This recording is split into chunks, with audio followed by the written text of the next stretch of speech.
Is your video always blurry and affecting viewing? Today I'll introduce a super simple method that only takes a few steps to easily fix it. Let's start. Over there's a big pile of them.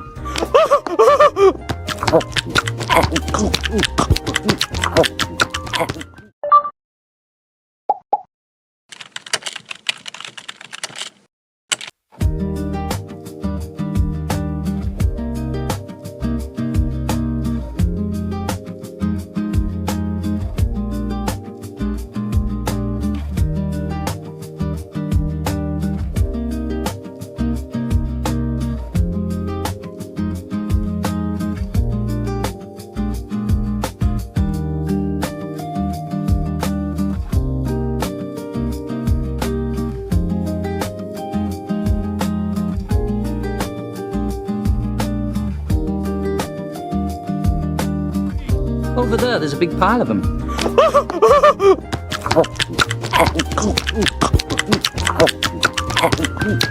Wow, what a nice fella.